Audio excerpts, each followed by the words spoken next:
The respected late U.S. Senator Daniel Patrick Moynihan once famously remarked that everyone is entitled to his own opinion, but not his own facts.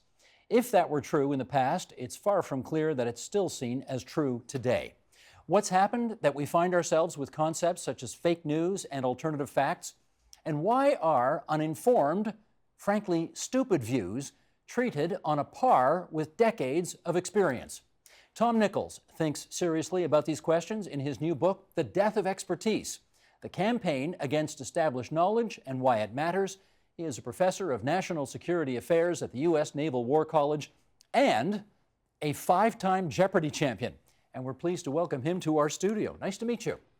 Thanks for having me, Steve. I want to set up our discussion with this quote from your book. Sheldon, if you would, let's bring this up. We're proud of not knowing things. Americans have reached a point where ignorance, especially of anything related to public policy, is an actual virtue. To reject the advice of experts is to assert autonomy, a way for Americans to insulate their increasingly fragile egos from ever being told they're wrong about anything. It is a new declaration of independence. No longer do we hold these truths to be self-evident. We hold all truths to be self-evident, even the ones that aren't true. All things are knowable, and every opinion on any subject is as good as any other. I suspect everybody watching this right now assumes that you got onto this because of the election of Donald Trump. And in fact, it goes back before that, doesn't it? Yeah, the election of Donald Trump actually happened just as the book was going to press. I actually started writing about this a few years before, although the problem itself was something I'd been thinking about for at least 30 years, since I entered professional life, since the first time someone said to me, "Oh, you're an expert on your subject? Well, let me explain your subject to you." And it had kind of rattled around in my head for some time, but what really gave it some definition was maybe over the past 10 years, and particularly with the emergence of a lot of very complicated international issues where people, instead of questioning experts, were replacing experts. They weren't just questioning their doctors about vaccines, they were replacing their doctors about vaccines. Because they know better. Because they know better. Because they read it on the web. Exactly. Yeah. Isn't it, however, let's, for argument's sake, take the other side. It is a good thing to have a healthy skepticism about the so-called expertise we hear, is it not? Absolutely, and I would argue in the American context, one of the things that is part of the American character is this kind of reliance on the common sense of the average person. Americans really still have that frontier mentality that, you don't really need anybody to explain things to you when you build your own house and farm your own land. But there is something to that, isn't there, Tom? There's something to that. There's something to it, without doubt, and I want people, I would never tell anybody, simply accept what an expert says, a doctor, a lawyer. That's why you get second opinions. That's why you have professional boards that keep tabs on members of a expert community. What's different now is that people say, if I don't like what my doctor said, if I don't like what some expert said, if I don't like what my lawyer or a journalist told me, then I simply dismiss them as irrelevant because I know better. Because I'm smarter than they are. This is not a new topic in as much, well, here in the province of Ontario, we had a government get elected, what is it now, 1995, so, 22 years ago, on the theme of it's time for a common sense revolution. And they won a majority on that. We also have political scientist Richard Hofstadter publishing a book called Anti-Intellectualism in American Life. That came out in 1964. So this is not new. It's not right? new, and the concern about experts taking over our lives is not new, especially as the world became complex. Hofstadter makes a great point in almost 60 years ago, where he says because modern life is so complex, people do have to rely on experts, and they resent that. What's different now, and the word I use in the book, is this narcissism that says, I don't just question experts, I am better than the experts, I am smarter than the experts. And that's where I think people get into some serious trouble. Is it a uniquely American phenomenon? I don't think so. I think the book's going to appear in Korea and China. It's had a terrific reception here in Canada as well as in Europe, where it's been covered in places like Italy and Germany and the UK. I think it's a problem of the developed world, which is bound together by certain common things like mass education, the presence of the internet, the presence of a lot of free press outlets where people can kind of pick and choose and live in their own echo chambers. So I think it's something that's most pronounced in the United States because of some peculiarities of the American character, but I don't think it's at all limited to the United States. Is it a uniquely right-wing phenomenon? Not at all. The issues, for example, with vaccinations and GMOs tend to skew toward the affluent left. It is not bound by class. It is not bound by region. How about generation? It's the way the generations and also the sexes express their skepticism about experts varies in the idiom, but not in the foundation of this generalized skepticism. And actually, I think it's better among younger people because they're supposed to be more questioning. I mean, I think it's important for younger people to say they don't believe authority because that's kind of their job as younger people. But I think there's still a kind of pervasive, corrosive cynicism that's creeping into everybody about knowledge in general, whether it's science or political knowledge, the nature of the world. Well, let's go to campuses, because that's one of the great examples you point out in the book of where, never mind, students are sort of being anti-establishment, which you would encourage them to be at that point in their lives, but they basically say, wait a second, I paid for your course, I'm the client, you're here to do my bidding, don't you tell me this paper is not worth an A, this paper is, damn it, worth an A. How much of that's going on now? A lot. A is a very common grade in the United States now. A's and B's are practically all of the grades given in the United States. Students definitely, at least at some institutions, treat their education like a client servicing organization. There's a quote in the book that actually goes back about 20 years where one of my colleagues at a very elite school said, I don't feel like a professor, I feel like a clerk in an expensive boutique. What about a situation I also recall from the book where a student said, well, okay, that's your opinion and I have my opinion, and each person's opinion is just as good. And the professor said, your guess is as good as mine. And the professor said, no, my guesses are much better than yours. And that, I think, is something that students have a hard time with today. Yeah. This notion that the professors actually know where all this is going and they're there for a reason, and that we stand on one side of the podium because of a particular knowledge and expertise we have. And I think too often there's an assumption that education is this kind of peer experience where we all sit around talking. It isn't. Having said that, you've no doubt run into that situation when you have been teaching, and you've been a professor for a few decades now. What do you do when a student comes up to you and says, my common sense or my little bit of experience on this is worth as much to me as maybe your 40 years of studying it? Well, we always begin with a gentle introduction to say, well, here's why I graded your paper the way I did. Here are the things I think you didn't fulfill, and here are my expectations, because it is my classroom, that you did not meet. Although I can tell you that there have been students where I finally gotten to the point of saying, this university has actually empowered only one of us to give a grade, and that would be me, for a reason. And if you have a problem with that, then you think that the trustees and the dean of academics and everybody else who runs this place don't know what they're doing. Yeah, except that we've seen examples where then parents get involved and push back.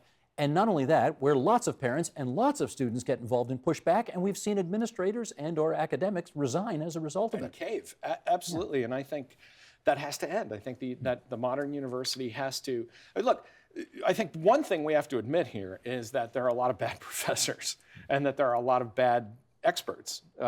We are human beings like everybody else. There are people who aren't good at their job. There are people who are not good teachers on day one, and they are not good teachers on the day they retire. With that said, the fact of the matter is the whole enterprise of learning collapses when the students enter the classroom saying, well, my guess is as good as yours. If that were the case, you don't need to be here. A friend of mine's, his father had a great line to him when he began college years ago. He said, look, if you expect to get an A in every course, then why aren't you going to school in the first place? Good point. Here's a quote from the book. College as a client-centered experience caters to adolescents instead of escorting them away from adolescence.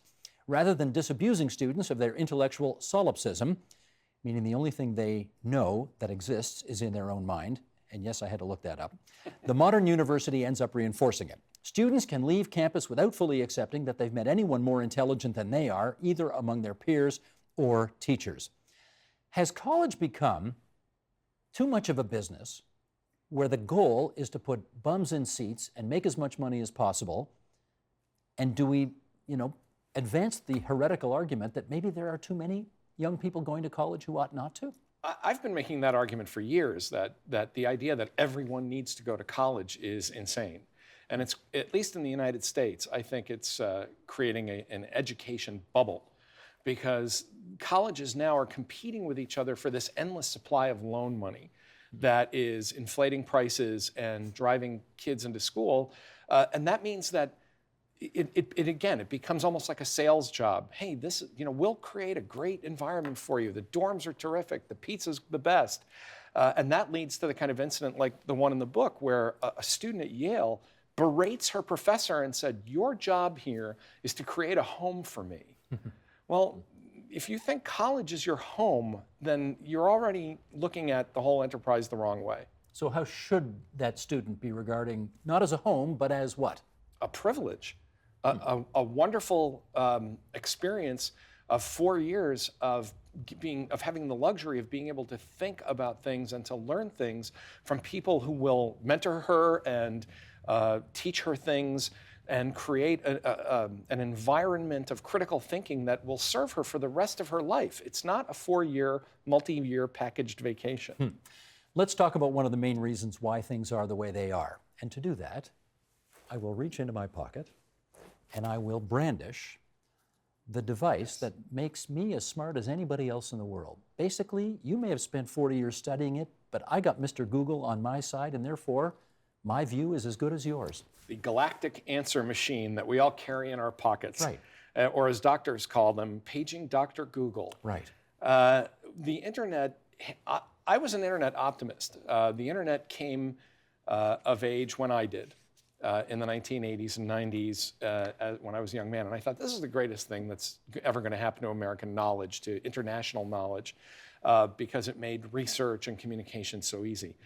Unfortunately, it's also created this environment, I think of it like food, where we say Americans, Canadians, Westerners, we've never had more access to food, which is why we're increasingly becoming overweight and diabetic, because we're making bad choices.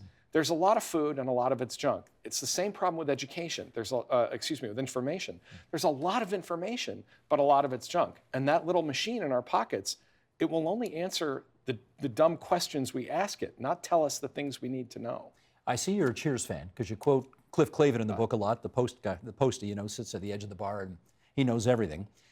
But even before there was Cheers, there was Monty Python. And we want to play just a little clip from a sketch here called The Argument Clinic, which I think helps make your point. Roll it, please, Sheldon.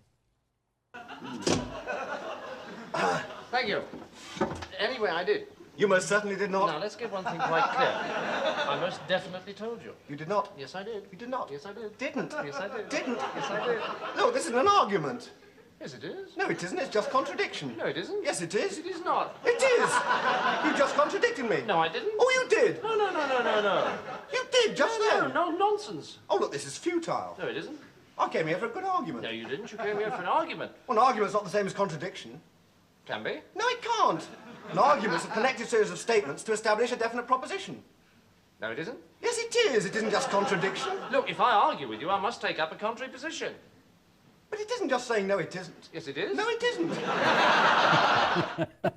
The internet does enable more of this, doesn't it? And that's what conversation in the 21st century has become, just winning. To be the person who gets the last word, deploys the last irrelevant factoid or the last attempt to gainsay the other person, and it's futile. It's exhausting, it's aggravating, and instead of trying to communicate with each other, we simply withdraw to our respective corners, and we only talk to people who already agree with us and who strengthen our opinions. We do need to talk about the media, because as we know from the President of the United States, it's all fake, they're all failing. And you said something very interesting in the book. Look, we're not going to go back to this time, but you say we may have been better off in the days when we had 3 major networks curating a half an hour of national news for us every night. Now, those days are gone, but do you really believe that? I don't want to believe that, but increasingly I'm getting to that point. And I should say that I don't represent the opinions of the Navy or the government here, because I disagree with the President about this constant use of the term fake news. I think people were better informed when there was a half an hour of news where they had to concentrate on it. Today, people leave the news on in the background almost as like video newspaper or video wallpaper, and they kind of graze it. They sort of walk by it, and they think that because they walked past CNN in an airport, they watched the news that day, as opposed to a time when people concentrated on a half hour of news. Now, with that said, I understand that half hour of news was a curated stream of information from wealthy old guys in a corporation in New York City. Nonetheless, usually those wealthy old guys in New York City decided that a nuclear arms treaty was a more important piece of news for you to know than which celebrity was divorcing or sleeping with which other celebrity. And there's too much of that on the network. And there's way too much of that. Yeah. Mind you, okay, let's quote Ben Rhodes here. This is President Obama's Deputy National Security Advisor, who is trying to sort of figure out a way to best pitch and or sell the Iran nuclear deal that the Obama administration made with Iran. And he makes the point that we have to do this because the average journalist today is 27 years old and doesn't know a damn thing. Is that true? I think that was a bit of Rhodes bragging. On the other hand, he has a point that a lot of young journalists have no longer gone through the journeyman phase. And I should say, I am not an expert in journalism. I interviewed journalists to talk about this chapter because, of course, I can't violate the prime directive of experts and write about something I didn't do. But what a lot of more seasoned journalists told me is that rather than apprenticing and doing what young journalists, at least I assume the same here in Canada, did, starting with town meetings and obituaries, that they come right out of college, they move to New York or Washington, and they say, I want to start writing about national issues. And on that, I think Rhodes had a point where he was able to sell a lot of stuff to a lot of people who didn't know better. And that happens on both, at least in the United States, it happens on both the right and the left, where young people coming straight out of college who have been used to things like blogging, which is not journalism. Blogging is writing your thoughts down out and then printing them. Journalism, as you know, Steve, is a very different enterprise. And I think we're getting to a younger generation of journalists who see no difference between kind of the blogging of college and the more complicated business of journalism. Well, you gave the example of the bridge from Gaza to the West Bank, which does not exist. And Evelyn Waugh, the wonderful female writer, who happens to be a man. But these are, I mean, there's kind of knowledge gaps here when you're 27 and you don't know anything, right?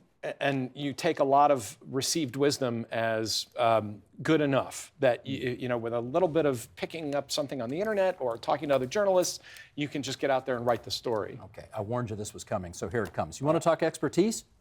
Gwyneth Paltrow was a wonderful actress. I think she's won an Oscar, actually, didn't she? I think for Shakespeare in Love. Let us stipulate, she's a wonderful actress. She's a wonderful actress. Right. And she also believes that if you, forgive me everybody, but this is right out of the book, if you steam your vagina, it is very healthy for you.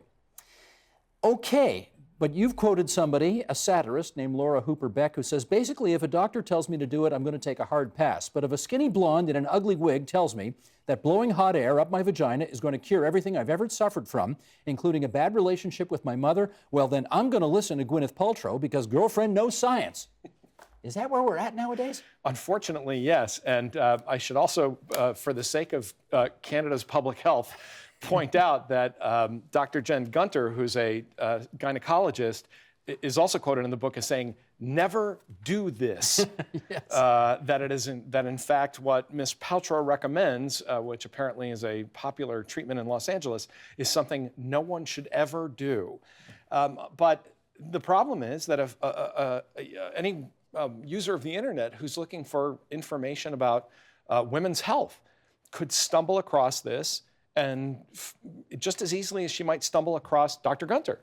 And in fact, she's more likely to stumble across Gwyneth Paltrow because she's a much higher visibility, a much more ubiquitous presence on social media, and find that advice rather than the sane and far less glamorous advice of an actual gynecologist.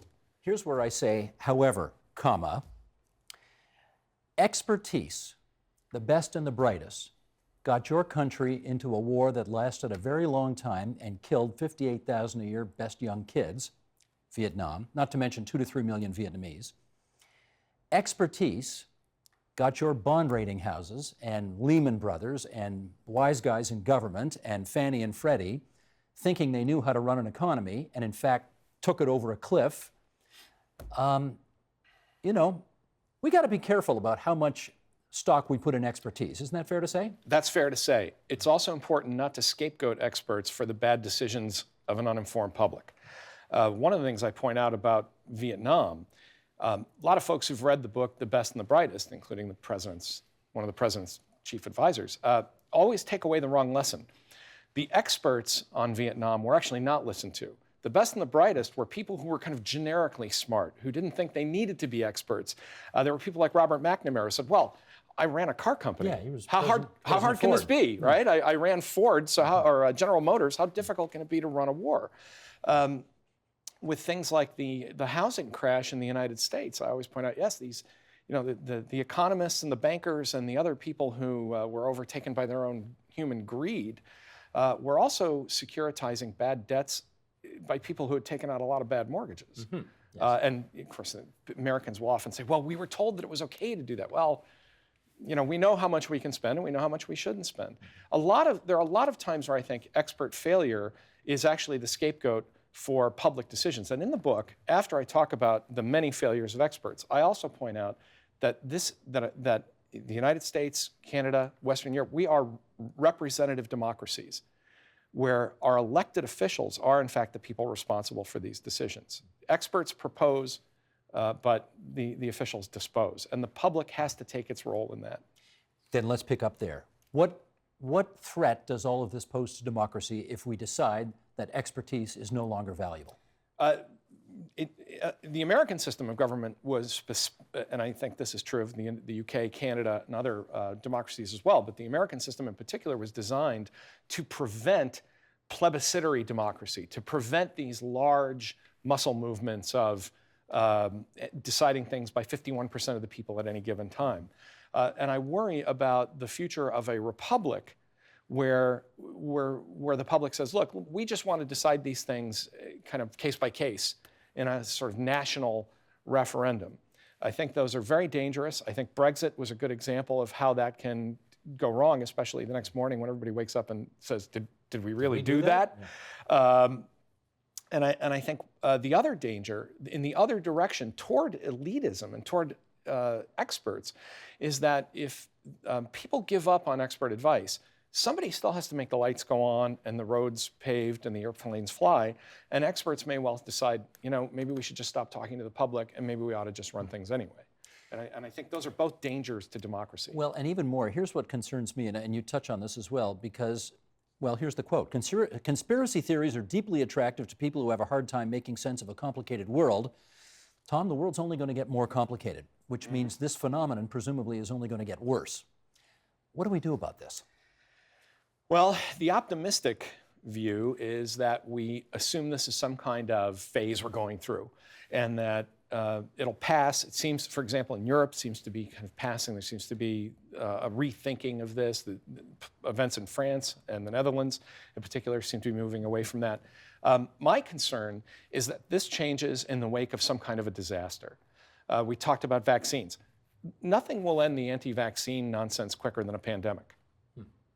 Right. Right now, then you get your kid signed up. I took the polio vaccine because I knew people that had polio.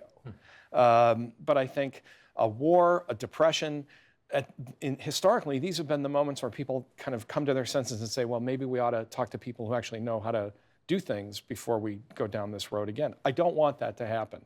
And I wrote the book partly to spur this discussion before that happens. But you leave it in the end. I don't want to give away the ending too much, I guess, but the fact is, you're a pessimist on this. I am. I've tried to be optimistic, and I keep failing. I want to be more optimistic, and I believe in the resilience of democratic institutions. If there is one case for optimism, it's that democratic institutions, whether in the United States, Canada, or anywhere else, have an amazing ability to correct themselves and to heal. And I'm hoping that this is just one of many phases that the world has gone through of this kind of know-nothingism. Well, let me pull another fact out of the book that, again, is somewhat disquieting.